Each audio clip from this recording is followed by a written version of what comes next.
नमस्कार मंडळी, सावल्याची जणू सावली या मालिकेच्या आजच्या भागामध्ये स्वागत आहे. लाईक करा, शेअर करा, सबस्क्राईब करा आणि कमेंट करा. आता सुरू करूया आजचा भाग. ताराच्या समोर ताराचे वडील असतात. ते तिला म्हणत असतात की तुमचे वडील कुठे आहेत. तारा म्हणते ते नाही आहेत. त्यावर तो माणूस म्हणतो की नाही आहेत म्हणजे काय.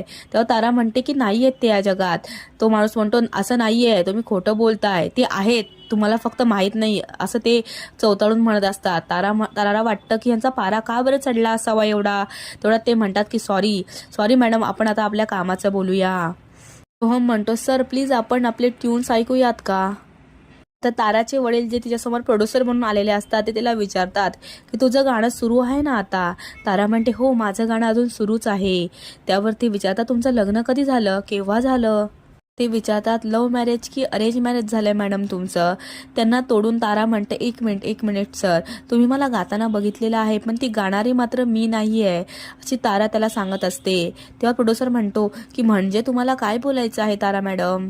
तारा म्हणते मला माझ्या मम्मीच्या हट्टापायी फोर्सफुली हे सगळं करावं लागतंय, मला गाण्यामध्ये काहीच इंटरेस्ट नाही.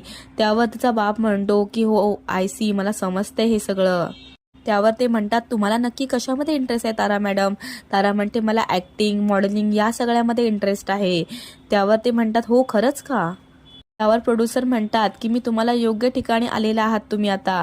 मी तुम्हाला तारीख लवकरच कळवतो, तर तुम्ही तेव्हा इथे ऑडिशनला या. तारा म्हणते थँक्यू सो मच. सोहम आता मध्येच म्हणतो सर आपण आपले ट्यून्स ऐकूयात का जे मी कंपोज केलेले आहेत. त्यावर तिचा बाप म्हणतो की आपण ऐकूयात ना ट्यून, जेव्हा तारा ऑडिशन द्यायला येईल ना तेव्हाच या तुम्ही ट्यून्स घेऊन, मग ते आपण सगळे ऐकू. त्यावर तिचा बाप म्हणतो की तारा माझ्या मुलीसारखी आहे, तर तुला मी एकेरी नावाने हाक मारायला चालेलच ना. त्यावर तारा म्हणते हो चालेल अगदी. त्यावर ते प्रोड्युसर साहेब म्हणतात थँक्यू. तेवढ्यात प्रोड्युसर साहेबांना फोन येतो. ते म्हणतात एक्सक्यूज मी, हा फोन मी जरा अटेंड करून येतो. आता सोहम आणि तारा तिथे असतात. तारा म्हणते सोहम बरं झालं मी तुझ्यासोबत आले, खूप माझं ह्याच्यामध्ये चांगलं झालं. तारा म्हणते की आता आपण हे मम्मीला सांगायला नको, जेव्हा ऑडिशन कम्प्लीट होईल ना तेव्हाच आपण मम्मीला सांगू. आता इकडे सावली आणि सारंगचा सीन सुरू होतो. सावली जी आहे ती विठुरायाच्या मूर्तीसमोर उभी असते हात जोडून आणि म्हणत असते विठुराया, किरण आणि किरणच्या वडिलांना काही व्हायला नको देवा, त्यांचं सगळं काही नीट ठेव, त्यांचं रक्षण कर, अशी ती प्रार्थना करत असते. आणि सारंग मात्र हे पाठून ऐकत असतो. सारंग म्हणतो काळजी नको करू सावली, आपण जी रिॲक्शन केली आहे ना त्यावरून त्याला ह्याचा धोका समजलाच असेल, त्यामुळे तो माणूस आता तिथून गेला असेल, त्यामुळे तू काळजी करू नको सावली, असा सारंग सावलीला सांगत असतो. आता ऐश्वर्या आणि नीलचा सीन सुरू होतो.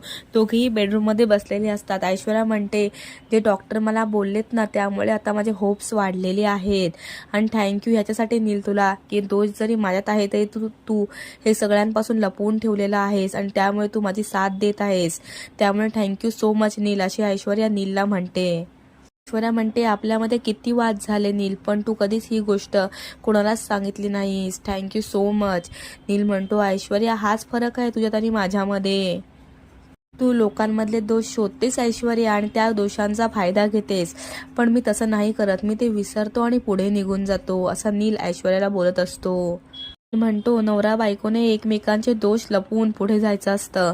नील म्हणतो की हेच मी करत आतापर्यंत पुढे आलेलो आहे. ऐश्वर्या म्हणते नील तुला हे बाबतीत माझ्या बाबतीत जमलं नाही रे, तू माझे नक्की कोणते दोष लपवलेस नील. नील म्हणतो ऐश्वर्या तुझ्या मी बऱ्याच चुका लपवल्यात ग, पण ते तुला अजून समजत नाहीये ना, हे माझं बॅड लक आहे. ऐश्वर्या म्हणते जाऊ दे तो विषय आता, आज फक्त आपण दोघे बाहेर गेलो ना ते मला खूप आवडलं. नील म्हणतो आपण फिरायला गेलो नव्हतो ऐश्वर्या, आपण क्लिनिकमध्ये गेलो होतो. ऐश्वर्या म्हणते नील तू ह्या गोष्टीसाठी किती रेडी झालास ना, हेच माझ्यासाठी खूप मोठं आहे. ऐश्वर्या म्हणते नील आपण असं समजूया की आपल्या नात्याची नवीन सुरुवात आहे.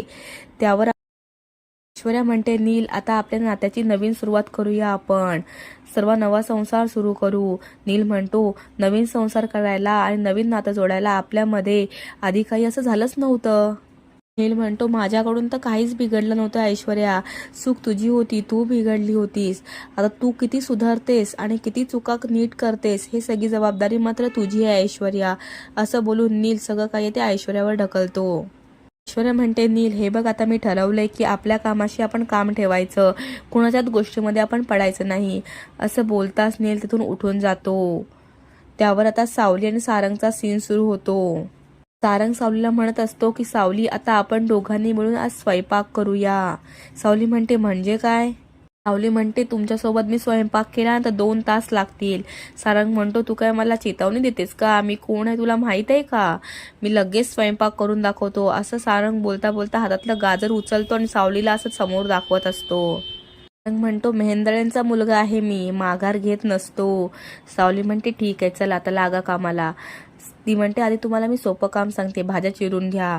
सारंग म्हणतो सोपं नको, कठीण काम सांग मला. दोघंही स्वयंपाक बनवत असतात एकमेकाच्या मदतीने. तारा आणि सोहम बेडरूम मध्ये बसलेल्या असतात. तारा म्हणते त्यांना बघून तुला काय वाटलं सोहम? सोहम म्हणतो मला काहीतरी वेगळं वाटलं त्यांना बघून. सोहम म्हणतो की मी त्यांची एक गोष्ट ऑब्झर्व केली की त्यांनी आपल्याला त्यांचं नावही सांगितलं नाही आणि ते फक्त तुझ्याशीच जास्त बोलत होते. असं वाटत होतं की तुझ्यासोबत काहीतरी त्यांचा लगाव आहे म्हणून, असं सोहम ताराला म्हणत असतो. तारा म्हणते are you jealous with me? त्यावर सोहम म्हणतो yes, I am kind of jealous on you. Tara म्हणते की माझं चांगलंच उदाहरण लोकांसमोर येतं, त्यामुळेच लोक मला एवढा भाव देतात. सोहम म्हणतो हो बरोबरच आहे, त्यातच मूर्तिमंत उदाहरण माझ्या समोर आहे, ते म्हणजे मी स्वतः. तारा म्हणते मी त्यांच्याशी बोलत होते ना तेव्हा मला सतत फील होत होतं की मी त्यांना ओळखते आधीपासून, काहीतरी संबंध आहे आमचा, अशी माझ्या मनात भावना येत होती, अशी तारा सोहमला सांगत असते. सोहम म्हणतो ते मोठे प्रोड्युसर आहेत, त्यामुळे ते सगळ्यांशी बिझनेस डील अशीच करत असतील ना, त्यांच्या बिझनेसचाच हा एक पार्ट असेल, म्हणून मे बी तुला असं वाटलं असेल तारा, असं सोहम ताराला म्हणतो. तारा म्हणते सोहम जर माझं ऑडिशन सक्सेसफुल झालं ना तर आपण मम्माकडे जायचं आणि मम्माला सांगायचं की तू जो वारसा दिलेला आहेस तो तुलाच ठेव, मी माझं करायला सगळं फ्रीडम मला तर भेटलेलं आहे, अशी तारा सोहमला सांगते. सोहम मात्र हर्ट होतो. आता सारंग आणि सावलीचा सीन सुरू होतो. सारंगने भाज्या चिरलेल्या असतात. तो म्हणतो ह्या बघ भाज्या मी चिरलेल्या आहेत. सारंगने खूप मोठ्या मोठ्या आकारात भाज्या कापलेल्या असतात. सावली म्हणते हे काय, तुम्ही माझं काम वाढवलं. सारंग म्हणतो काय वाढवलं, मी तर कमी केलं ना, आता फक्त भाज्या परतायच्याच बाकी आहेत. सावली म्हणते अशा कोण भाज्या कापणार हो, कोण खाणार अशा भाज्यांची भाजी? सारंग म्हणतो मी सगळी मोठी कामं करतो, मी अशी बारीक बारीक कामं करत नाही. सावली म्हणते अहो भाज्या कापायच्या आहेत, तो कामं नाही करायची आहेत, भाज्या अशा मोठ्या मोठ्या कापल्या तर कसं होणार? दोघांची तुतू मैमे चाललेली असते. तेवढ्यात अमृता तिथे येते आणि म्हणते काय झालं, भांडताय का तुम्ही किचनमध्ये? सावली म्हणते मी नाही भांडत, हे भांडतायत. तेव्हा सारंग म्हणतो की मी नाही, ही भांडते, खूप भांडते बघ माझ्याशी वहिनी. असं बोलताना अमृता म्हणते शांत, दोघांनी पण शांत व्हा. आणि सारंग तू काय करतोस किचनमध्ये? सारंग म्हणतो मी किचनमध्ये स्वयंपाक करतोय, आम्ही दोघं मिळून आज स्वयंपाक करणार आहोत. अमृता म्हणते आयडिया मस्त आहे, सारंग आणि सावली दोघांनी मिळून स्वयंपाक करायची, पण आपल्याला आज रात्रीचा स्वयंपाक करायचा आहे, उद्या सकाळचा नाही. सगळ्यांना भुका लागल्यात ना, त्यामुळे तू आज स्वयंपाक नको करू सारंग, नंतर कधीतरी कर. सारंग म्हणतो वहिनी तुझी मस्त प्रॅक्टिस चालू आहे हां. अमृता म्हणते कसली प्रॅक्टिस? सारंग म्हणतो लहान बाळाला कसं समजवायचं याची प्रॅक्टिस. सारंग म्हणतो मी बाळ नाहीये, बाळ अजून यायचं आहे. अमृता म्हणते हो बरोबर आहे. सावली म्हणते पण तरी पण त्यांना प्रॅक्टिस करायलाच हवी ना, मग त्या प्रॅक्टिससाठी तुम्हाला यूज करणार त्या, आणि तुम्हीच त्यांच्या लहान बाळासारखे वागणार. सावली म्हणते सारंगला तुम्ही लहान बाळ आहात ना, जा जा जा, तुम्ही आता प्रॅक्टिस नाही करायची, तुम्ही जाऊन बसायचं शांत. सारंगही तिथून निघून जातो. सावली त्याचे गाल खेचते. सारंग म्हणतो तू भेट मला, तुला बाळ दाखवतो, असं बोलून सारंग आणि सावली मस्ती करत तिथून निघून जात असतात. आता सकाळ झालेली असते. राजकुमार मंदिरात चोरून चोरून येत असतो. तो विचार करत असतो की मी आजपर्यंत कधी मंदिरात आलेलो नाही. मग त्याला कळत नसते की देवाशी कसं बोलायचं. तो म्हणत असतो देवा मी तुझ्याशी कसं बोलू हे मला काही कळत नाही. राजकुमार देवासमोर बोलत असतो देवा मी माझ्या घरच्यांना खूप त्रास दिला, माझ्या बायकोलाही मी खूप त्रास दिला, पण आज त्यांच्यामध्ये बसायची माझी लायकीही नाहीये, तरी मी आज इथे आहे, तेही तुझ्यामुळे. हे सगळं बोलत असताना तिलोत्तमा तिथून पाठीमागून येऊन ऐकत असते. राजकुमार म्हणतो देवाला की देवा तुला माहिती आहे माझी आई काय म्हणायची, की राजकुमार तू ना चांदीचा चमचा घेऊन जन्माला आलेला आहेस, तू आलास तेव्हापासून रूपम कॉस्मॅटिकची खूप भरभराट झाली, पण देवा मी याची कदर नाही केली, असं राजकुमार देवासमोर म्हणत असतो. राजकुमार म्हणतो देवा तुझ्यामुळे किंवा त्या सावलीमुळे मी आज माझ्या माणसांमध्ये परत आलेलो आहे. राजकुमार म्हणतो गुरुजी म्हणतात आमचे की भगवानच्या काठीमध्ये ना आवाज नसतो, जब पडती है ना काठी तब समजता है, असा राजकुमार देवासमोर बोलत असतो. राजकुमार म्हणतो, देवा आता जी संधी आलेली आहे ना माझ्याकडे, ती तू हिरावून घेऊ नकोस. त्यानिमित्ताने तरी मी माझ्या घरच्यांना सुख देऊ शकेन. प्लीज देवा, ही संधी माझ्याकडून तू हिरावून घेऊ नकोस. पूर्वी ही संधी आली होती, पण त्या संधीचं मी काही सोनं केलं नाही. त्यामागे माझा स्वार्थ होता, पण आता त्यामागे माझा कोणताही स्वार्थ नाही देवा. आता राजकुमार जो आहे तो जायला निघतो, तेवढ्या त्याला तिलोत्तमा दिसते. राजकुमारला खूप लाजल्यासारखं होतं. तो घाईघाईने लगबगीने जायला निघतो. तिलोत्तमा म्हणते, थांब जरा. तिलोत्तमा म्हणते, तू या घरात जे काही चुका केल्या, जी की मोठी मोठी पापं केलीस, माझ्या अमृताला जो काही त्रास दिलास, ते विसरणं काही शक्य नाही आहे मला. तिलोत्तमा म्हणते, तुला मी या जन्मात तरी माफ करणार नाही. हे माझ्याकडून शक्य नाही राजकुमार. तिलोत्तमा म्हणते, तू माझ्या अमृताच्या पदरात ना खूप मोठं सुख दिलेलं आहेस. आम्हालाही तू खूप मोठं सुख दिलेलं आहेस. मला, बाबांना. आम्ही आता आजी आजोबा बनणार आहोत. हे सुख खरंच खूप मोठं आहे राजकुमार. तिलोत्तमा म्हणते, तू खूप चुकलायस राजकुमार, पण आता बाप होणार आहेस, ही खूप मोठी जबाबदारी असते. इथे चुकून नाही चालायचं राजकुमार, अशी तिलोत्तमा डोळ्यात पाणी आणून म्हणत असते. अमृताने या दिवसाची खूप मोठी वाट बघितली आहे राजकुमार. तिला जप, तिची काळजी घे, तिला हवं नको ते बघ. आणि जर तिला तुझ्यामुळे काही झालं ना, तर माझ्या इतकी वाईट मीच असेल राजकुमार, अशी तिलोत्तमा त्याला खडसावून सांगते. आता सावली आणि सारंगचा सीन सुरू होतो. सावली सकाळी केस धुवून डोक्याला टॉवेल गुंडाळून सारंग समोर येऊन उभी राहते, पण सारंग तिच्याकडे लक्ष देत नसतो. सावली त्याच्या मध्ये मध्ये तोंड टाकायचा प्रयत्न करते, पण सारंग मात्र लक्ष देत नसतो. शेवटी सावली तिच्या केसांची एक बट घेते आणि ती सारंगच्या कानात घालते. सारंग म्हणतो, ए सावली, काय करतेस तू? सावली म्हणते, अहो किती कामात गुंतलात तुम्ही. सारंग म्हणतो, अगं ती महत्वाची मीटिंग आहे ना. सारंग म्हणतो, मी बबलू आणि किरणला तयारी करायला सांगतो आणि बघतो बाकीचं. सावली म्हणते, नको नको, तुमची महत्वाची मीटिंग आहे ना, तुम्ही जा मीटिंगला, माझी मी एकटीच जाईन ऑफिसला, अशी सारंगला सावली सांगते. सारंग म्हणतो, काय झालं सावली, शांत शांत वाटते. सावली म्हणते, किरणची काळजी वाटत होती मला. रात्रभर मला जाग येत होती. जसं काही वाटत होतं आत्ता किरणचा फोन येईल आणि तिला आपली मदत लागेल म्हणून. सारंग म्हणतो, काळजी नको करूस सावली, कालचा निम्मा दिवस आणि आजची रात्र यात काहीच घडलेलं नाहीये.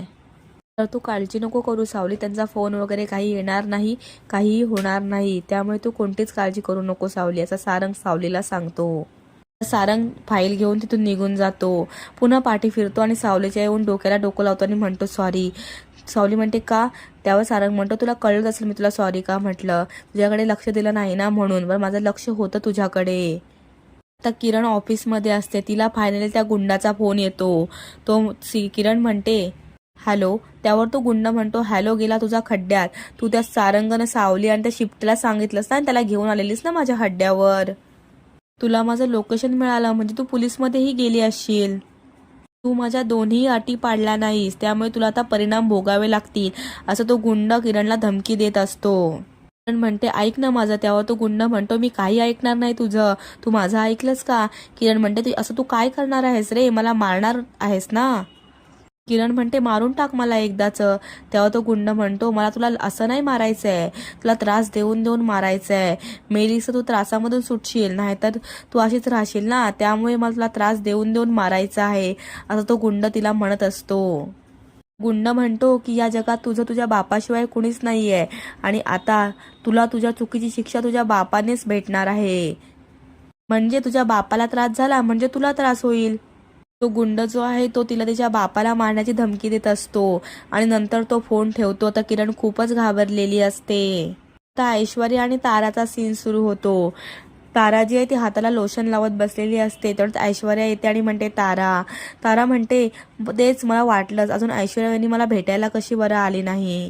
ऐश्वर्या म्हणते, तुला असं का वाटलं की मी तुला भेटायला येईल म्हणून? तारा म्हणते, कार्यक्रम झाल्यापासून ना मला चुकल्यासारखं वाटत होतं, कारण तुमचं दर्शन झालं नव्हतं ना वहिनी. तारा म्हणते, मला तर वहिनी कुठेच दिसत नव्हत्या, मग आता मला असं वाटलंच की तुम्ही काहीतरी प्लॅनिंग करत असाल, असं ती ऐश्वर्याला टॉन्ट मारते. ऐश्वर्या म्हणते, तू छान मुरलीस या घरात. तारा म्हणते, हो तुमच्याच सारखी. असं बोलल्यावर आता ऐश्वर्या मात्र एकदम शहारून जाते. ऐश्वर्या म्हणते, बरं झालं तूच विषय काढलास. मला एक गोष्ट सांग की ती सावली तुझ्या कार्यक्रमात येण्यासाठी एवढी का धडपड करत होती? तारा म्हणते, कारण माझ्या मम्माचा खूप तिच्यावर विश्वास आहे आणि ती माझ्यासाठी खूप लकी आहे म्हणून. अच्छा ठीक आहे, अशी ऐश्वर्या तिला म्हणते. म्हणून ती कार्यक्रमात